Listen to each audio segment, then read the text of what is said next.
가기사는 증시 각도기. 안녕하십니까 시청자 여러분, 그리고 투자자 여러분, 그리고 미국에 계신 투자자 여러분.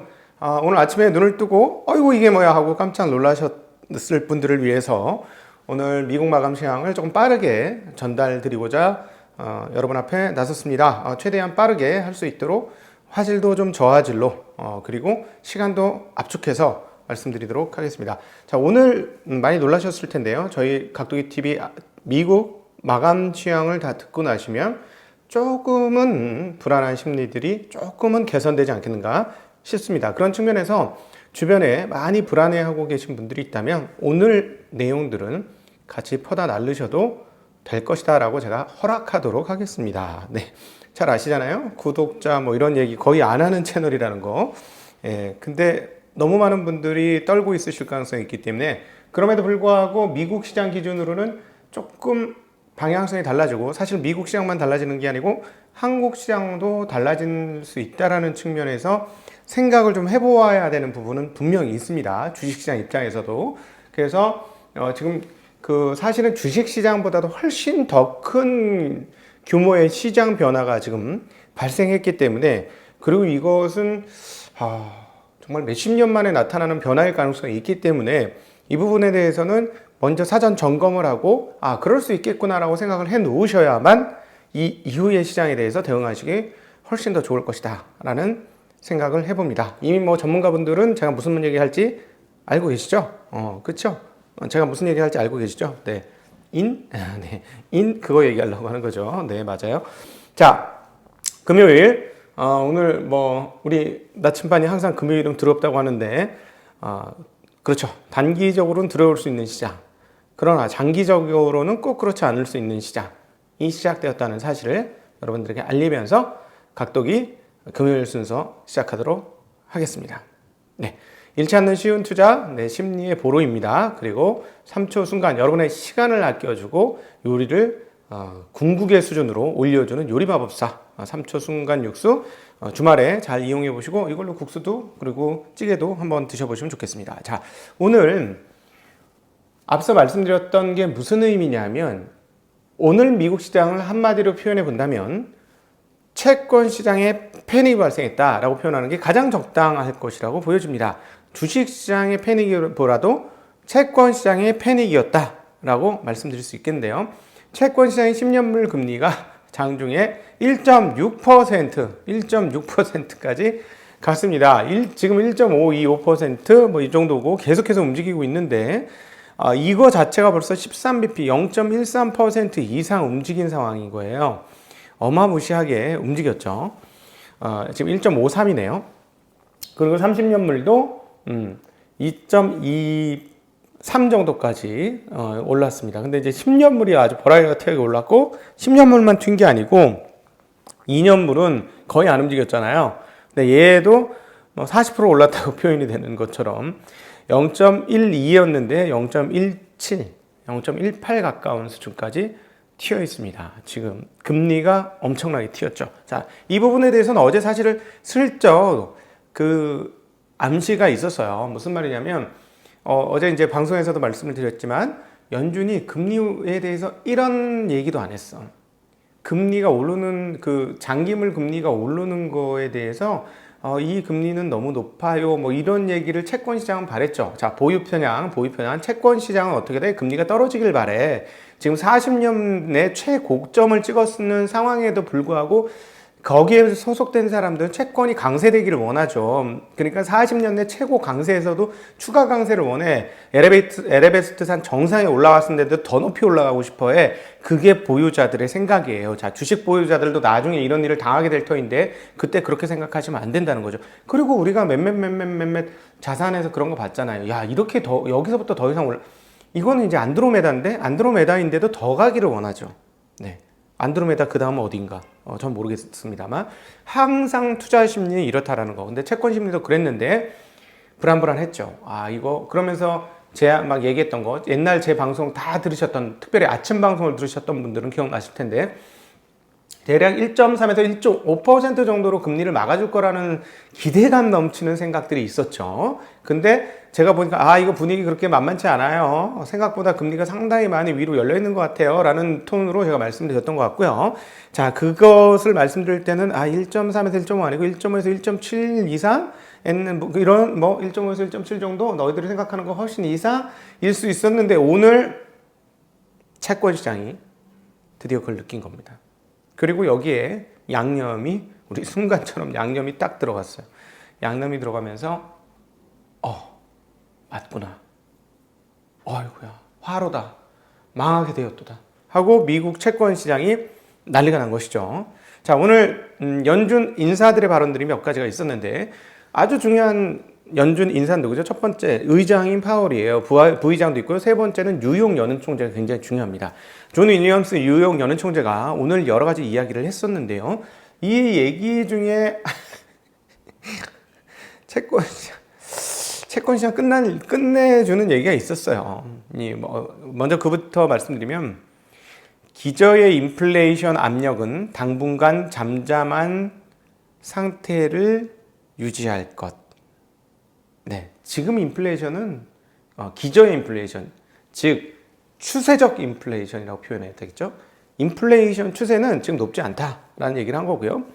인플레이션 기대가 올라가는 것은 고무적이다라고 얘기했습니다. 이 부분에 대해서 다시 한번 조금 이따 굉장히 중요한 얘기를 한 거기 때문에 다시 한번 또 얘기 드릴게요. 계속 들으셨던 분은 무슨 얘기 할지 아실 거예요. 자, 그럼 어쨌든 그럼에도 불구하고 연준은 상당히 더 진전을 이룰 때까지 채권 매입을 유지할 것이다라는 이야기를 했습니다. 네. 그리고 경제 전망이 좀 좋아지고 있고 개선되고 있다라는 얘기도 하면서 올해는 수십 년 만에 GDP가 가장 강할 수 있다라는 얘기를 했어요. 자, 요 다음 분 인사 또 제임스 블러드 세인트루이스 연방은행 총재 경제 전망을 고려하면 이제 끝났어. 자, 경제 전망을 고려하면 미국제 10년 금리의 상승은 적절하다. 네, 못하는 영어로 한번 쓰겠습니다. appropriate 했습니다. 10년 금리의 상승은 적절하다. 적절하다. 정말 채권 시장 입장에서는 정말 제임스 블러드 형 진짜 싫겠다. 이렇게 얘기를 했으니 10년 금리의 상승은 적절하다. 네, 현재 추세 가파르지 않다. 그러니까 채권 시장이 지금 깜짝 놀란 거죠. 깜짝. 높은데 더 올라가면 어떡하지? 그래도 많이 올랐잖아. 금리가 반대로 채권 떨어졌는데 더 떨어지면 어떡하지?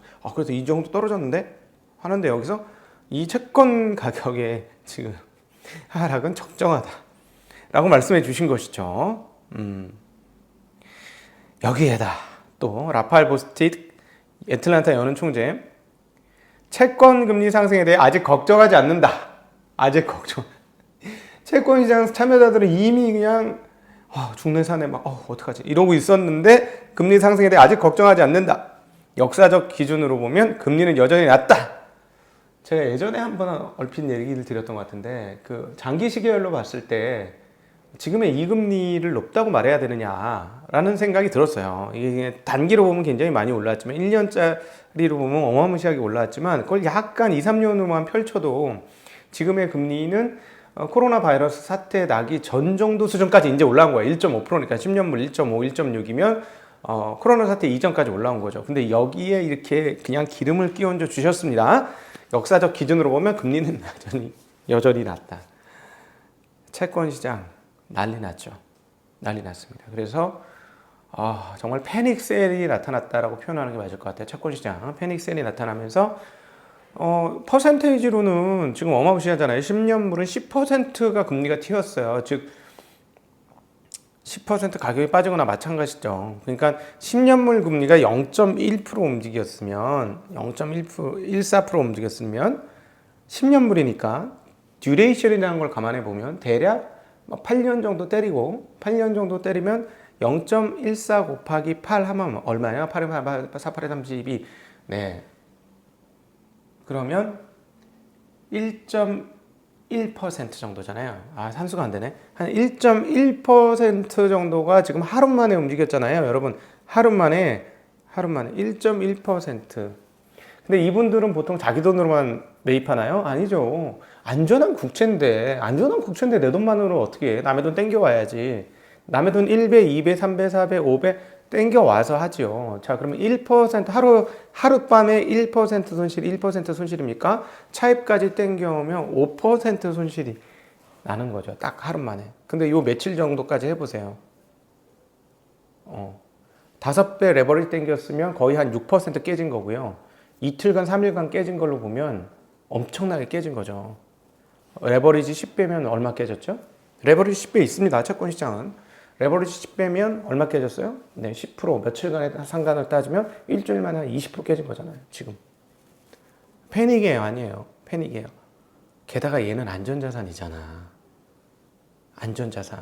제가 이래서 채권이 더 이상 안전자산이 아니고 위험자산일 수 있다라는 말씀을 드렸던 것이죠. 근데 이제 문제는 뭐냐면 이렇게 되니까 일단 금리 뭐 이런 얘기를 하시는 분도 있어요.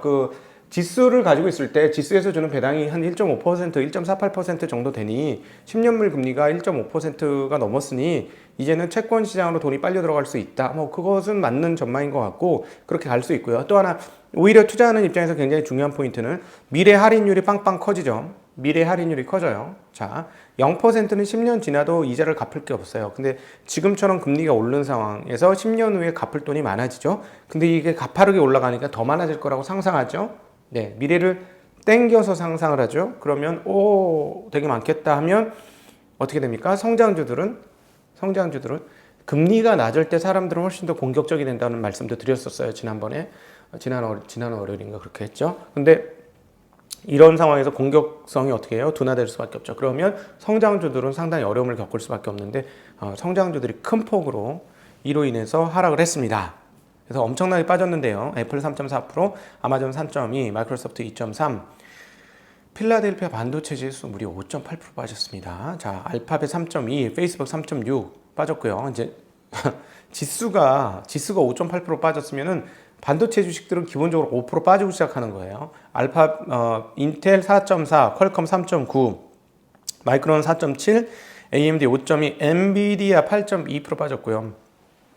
테슬라는 8% 빠졌습니다. 테슬라는 버크셔 해서웨이 부회장님인 찰리 먼거죠. 네, 입이 걸기로는 역대급이죠. 저도 입이 상당히 건데요. 한국 투자자분들 중에서는 제가 입이 상당히 건 편인데 먼거 옆으로 가시면 저는 쥐새끼 정도밖에 안 됩니다. 이분 진짜 말 세게 하거든요. 말 세게 하는 정도, 진짜 세게 하시는 분인데 직격탄 날렸습니다. 뭐라고?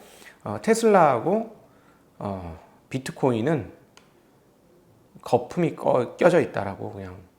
네, 그리고 광풍과 주가 고평가 하여튼 거품이 엄청 끼어 있다. 예. 그러면서 비트코인과 테슬라 중에서 어떤 게 더 광적이냐고 물어보니까 벼룩과 머릿니의 서열을 정할 수 없다. 뭐가 더 나쁜지 모르겠다. 뭐 이렇게 얘기를 했어요. 그러니까 더 크게 영향을 받았죠. 이런 것과 합쳐서 그렇습니다. 근데 의외로 또 비트코인 가격은 뭐 그렇게 크게 빠지진 않았어요. 2.38%. 근데 그 전에 많이 빠졌으니까 6자 찍었던 게 지금 4.7인 47,000불이니까 네. 전보다는 많이 빠졌기 때문에 그런 상황입니다. 자, 금리가 올라가게 되자 금은 이자를 주지 않죠. 채권은 이자를 주니까 이자가 높으니까 이번 금 가격 하락은 여기에 영향을 받는 게 맞는 것 같은데 그럼 경기가 죽느냐? 아니에요. WTI는 63.4달러예요. 계속 올라요. 계속 올라. 네. 구리값은 한번 뭐 조정받을 때가 됐으니 1.5% 빠진 거 9,350이니까 우리가 이거 처음에 할 때 7,000불 이랬던 거 아시죠? 네, 그러니까 뭐 이 정도는 애교로 넘어가줘야 될 수 있을 것 같고, 그리고 전반적으로도 시장에 전반적으로 영향을 미치면서 넷플릭스 1.2, 웰스파고도 은행주들은 사실 이렇게 빠질 일이 없어 보이는데도 불구하고 1.9, 그 다음에 버크셔도 1.9 빠졌고 알리바바 4%, 델타항공 2.7% 빠졌습니다. 그러니까 너무나 큰 급변동이 나타났기 때문에 더 이렇게 충격을 받은 것이다라고 보시면 되겠고요. 자, 이제 중요한 얘기 마지막으로 드리겠습니다. 지표들은 되게 잘 나왔어요. 지표들은 얼마나 잘 나왔냐면 1월 근원 내구재는 전월 대비 1.4%, 그 다음에 내구재 수주 실적은 그냥 근원 말고 수구 실적은 3.4% 전월 대비 엄청나게 큰 폭으로 올라가고 있어요. 그러니까 뭐 하여튼 그렇습니다. 자, 이제 근데 중요한 얘기를 이제 정리해서 드리겠습니다. 시간이 없기 때문에 아까 그 존 윌리엄스 총리가 뭐라고 했냐면 인플레이션 기대가 올라가는 것은 고무적이다라고 얘기했습니다. 그리고 현재 인플레이션은 잠잠한 상태 정도 수준이다라고 얘기하면서 제임스 블러드는 10년 금리 상승이 적절하다라고 얘기했고 라파엘 보스텐 총재도 역사적 기준으로 보면 금리는 여전히 낮다라고 얘기했어요. 금리 상승에 대해서 별로 걱정하지 않는다라는 얘기도 했고요. 자, 그러니까 패닉에 빠졌는데 이분들의 의견이 도대체 무엇인지를 우리가 알아야 됩니다. 이 부분이 굉장히 중요한데요. 도대체 이분들은 무슨 얘기를 하고 있는 것이냐? 이것은 내일 토요일 미국 아침 시황에서 조금 더 자세히 여유가 있을 때 말씀드리도록 하고요. 방향은 무엇이다? 인플레이션이다. 인플레이션을 향하고 있다. 라고 말씀드릴 수 있겠습니다. 지금 연은의 태도는 오라 인플레이션, 오라 인플레이션 이라고 해석할 수 있겠습니다. 자, 그렇기 때문에 현재 혼돈이 가라앉게 되면 세상은 무려 1980년대와 90년대 초반, 상반 이후 약 25년 또는 30년 만에 인플레이션 환경을 맞이할 수도 있는 그런 극적인 상황으로 진입하고 있고 연준이 그걸 바라고 있다는 것을 오늘 연준 의사들 그리고 그동안의 파월 의장의 이야기를 통해서 배울 수 있는 대목입니다. 버라이어티한 세상이 새롭게 전개될 가능성이 있다는 점이 저는 오늘 더 훨씬 더 이것들이 확인되는 것이 더 놀라운 일이었습니다. 채권 시장의 패닉은 충분히 가능했고 채권 시장의 패닉으로 인한 주식시장의 같은 패닉은 성장주들은 조금 영향을 계속 받을 수 있어요. 그러나 채권 시장의 패닉이 이렇게 급격하게 계속되지 않는 한은 주식시장 패닉으로 그대로 전이되지는 않을 겁니다. 방향성이 같은 자산이 아니에요. 여기는 안전자산이고 여기는 위험자산이니까 방향이 같은 방향성은 아닙니다. 갑자기 움직였기 때문에 이렇게 되는 것이고요. 뭐 며칠 더 이렇게 미친 듯이 갑자기 움직이면 뭐 조금 더 영향을 받을 수는 있죠. 어쨌든 지금 시장은 연준을 믿지 못하고 있다. 그리고 주식시장 입장에서는 그렇습니다. 채권시장은 이미 패닉이 발생했고 연준의 태도를 보고 근데 주식시장은 금리 이렇게 튀니까 결국 너희들을 뭘 할 거야? 네, 긴축을 할 거야 라는 생각으로 같이 후들겨 맞고 금리가 올라가니까 성장주들은 후들겨 맞았습니다. 근데 연준의 태도는 이 정도도 우리는 까딱 안 할 거야 라는 겁니다. 자, 시간이 지나면 연준의 태도가 무엇인지 지금 흙탕물이 막 일고 있는데 시간이 지나면 이게 가라앉으면서 연준의 태도가 무엇인지가 정확히 드러나면 시장은 다른 국면으로 움직이게 될 것이다 라는 말씀 드렸습니다. 아주 짧게 하고 싶었는데 말이 길어졌어요. 네, 더 긴 얘기는 내일 토요일 아침 미국 마감에서 여러분 드리도록 하겠습니다. 함께 해주신 여러분 진심으로 감사드리고 오후장에도 여러분 마음 잘 지키시고 엉덩이 잘 지키시면서 오늘 하루 잘 버텨보시고 오후장에 여러분 만나뵙도록 하겠습니다. 인사드립니다. 안녕.